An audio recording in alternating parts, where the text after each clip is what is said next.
كانوا قليلا من الليل ما يهجعون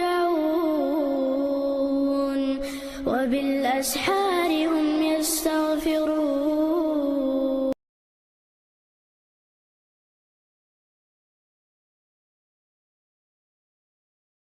Aisyah tahun itu usianya 16 tahun, ketua OSIS. Jadi Aisyah 16 tahun, Sofia 17 tahun, kakak kelas tahun. Beda setahun doang mereka berdua, makanya saingan berat nih Sofia. Kalau yang lain kan agak-agak senior ya. Kalau Sofia kan dekat banget usianya, setahun doang. Pas Aisyah tahu Nabi melamar Sofia, Aisyah langsung penasaran, pasti cantik banget nih cewek. Kepo cari Sofia underscore apa. Sofia banyak banget di Instagram. Klik satu-satu, nyari. Bentuk keponya Aisyah apa? Besok pas acara wedding, Aisyah diam-diam datang ke tempat venue-nya.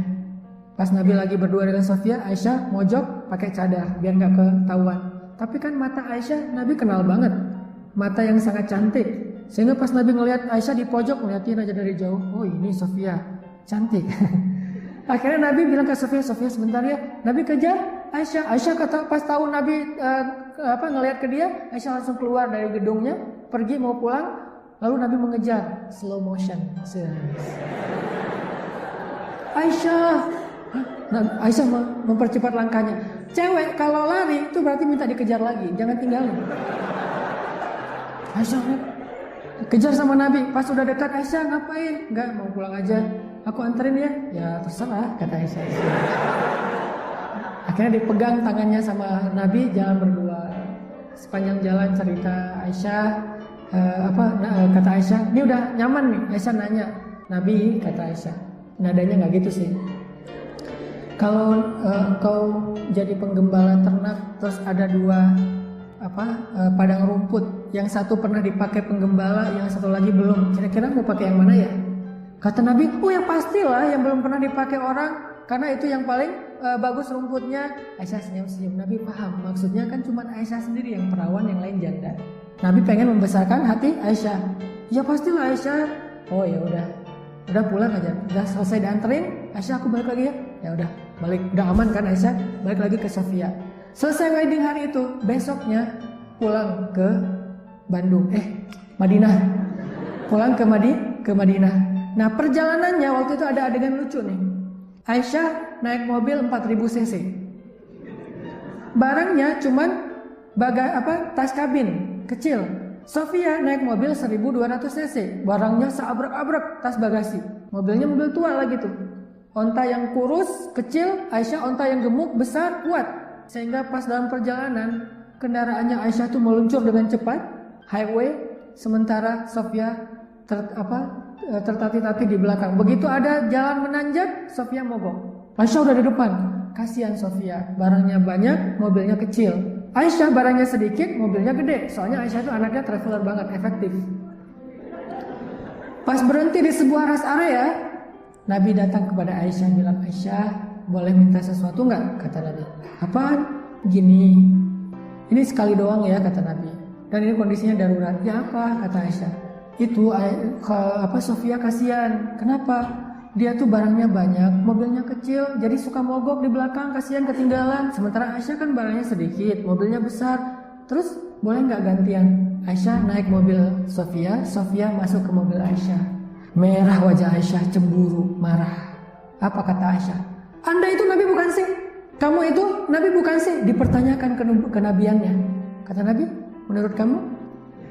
Ya. Kan bingung kan jawabnya. Anda itu Nabi bukan sih? Menurut kamu? Iya. Tapi kalau Anda Nabi, kenapa berlaku tidak adil? Ini kan mobil saya, kenapa diganti-ganti segala macam? Marah Aisyah, perempuan, cemburu. Abu Bakar melihat Aisyah ngomong kayak gitu ke Nabi, gak sopan, didorong sama Abu Bakar. Ya Aisyah, kamu gak sopan ngomong sama Nabi, gak boleh kayak gitu. Nabi langsung ngelindungin Aisyah. Ya Abu Bakar, kenapa kamu dorong-dorong istri saya? Ya Abu Bakar, gak boleh kayak gitu sama istri saya. Ya Rasulullah, dia gak sopan, tapi dia istri saya. Itu cemburu, wahai Abu Bakar, wajar. Ya udah, sekarang gimana? Udah biarin aja. Akhirnya Abu Bakar pergi. Kata Nabi, lihat ke arah Aisyah. Aisyah tuh lihat aku belain kamu kan? Ya, kata Aisyah. Terus gimana sekarang? Ya udah sekali doang ya. Ya udah akhirnya ganti. Lihat akhlak Nabi SAW. Jadi saya menjelaskan tentang sirah dengan imajinasi. Bukan hanya data sirah, perang Badar 313 lawan 1000, itu data sirah, tidak ada imajinasinya. Saya menjelaskan kepada anak-anak muda supaya mereka merasa nyaman dengan sirah Nabi, sampai mereka kagum dengan sosok Nabi Muhammad SAW. Kalau saya hanya membaca wa innaka la'ala khuluqin azim, itu doktrin. Bagaimana membangun kekaguman anak muda kepada sosok Nabi dengan hanya membacakan wa innaka la'ala khuluqin azim, tapi tidak dijelaskan dalam bahasa-bahasa sirah, dan sirahnya kurang detail. Sampai Nabi pernah, Aisyah lagi bikin kue, ini mungkin pernah dengar gitu ya, di rumah lagi rempong bikin kue, kan Aisyah tuh nggak pintar masak, anaknya pintar belajar, dia banyak menyerap hadis. Yang pintar masak di antara istri Nabi Ummu Salamah, sampai ada brandnya Ummu Salamah Cake gitu, pintar masak. Kalau Aisyah nggak pintar masak. Sekali-kalinya Aisyah masak, rempong dari pagi bikin kue segala macam. Pas sudah jadi siangnya Aisyah hidangin di depan Nabi. Ya Rasul, ini kue buatan aku loh, kata Nabi. Oh ya, dimakan sama dia. Wah enak banget. Nabi kan nggak pernah memuji masakan orang. Dikasih cuka aja, kata Nabi, senikmat-nikmat lauk itu cuka. Gitu banget Nabi teh. Sangat menghargai orang. Aisyah enak banget, pintar banget sih kamu masak, belajar di YouTube ya. Kalau bahasa kita ya.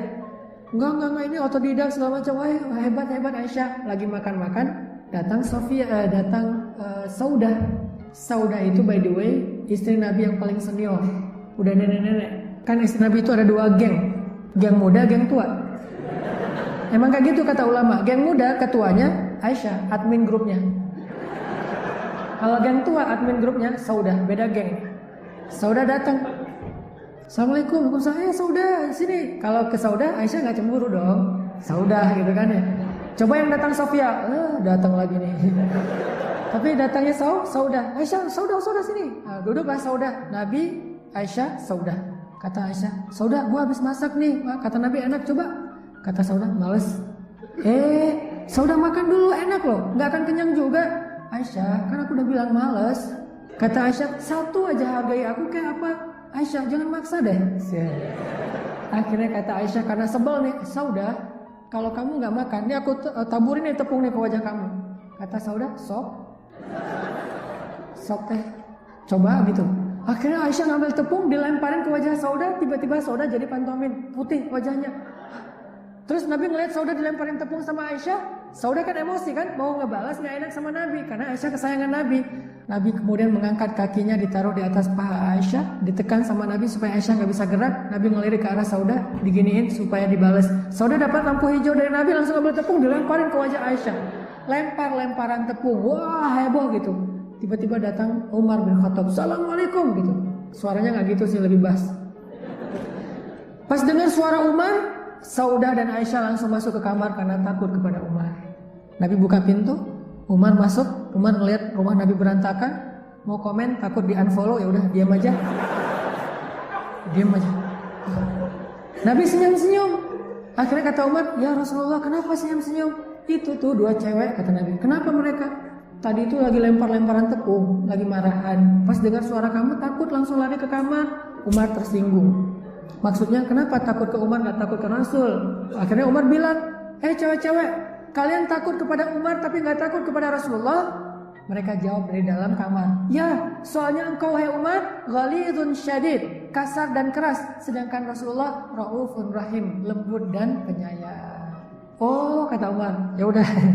Akhirnya lanjut pembicaraan. Lihat Nabi, istrinya yang lagi bete bisa bahagia, serba-serbi rumah tangga Nabi SAW. Ini yang dikampanye supaya membangun respek anak muda kepada Rasulullah SAW, sehingga mereka jadikan Rasul sebagai idola mereka. Seandainya Rasul punya Instagram, pasti mereka akan follow. Ini target-target dakwah kita. Jadi Bapak Ibu yang dirahmati Allah, itu yang kita lakukan selama 3 tahun ini di Indonesia, membangun sebuah tren di dunia dakwah anak muda, sehingga mudah-mudahan dengan kayak gitu kelak 2020 ke atas, kalau di antara anak-anak muda kita sekarang ada yang menjadi pemimpin, mereka menjadi pemimpin yang punya pemahaman Islam itu dengan imajinasi yang utuh dan punya keberpihakan kepada kaum muslimin secara baik. Itu kita bangun dari sekarang trennya, sehingga ketika mereka jadi pejabat, mereka mau masih bicara tentang Aleppo, Suriah, Palestina, Rohingya. Mereka tidak hanya sibuk dengan urusan-urusan pribadi. Mereka punya sisi-sisi kemanusiaan yang kuat. Itu aja yang bisa saya sharing. Mohon maaf kalau banyak hal-hal yang kurang berkenan. Ini hanya sekedar sharing beberapa pengalaman. Mudah-mudahan bermanfaat buat kita semuanya. Barakallahu li wa lakum. Wassalamualaikum warahmatullahi wabarakatuh.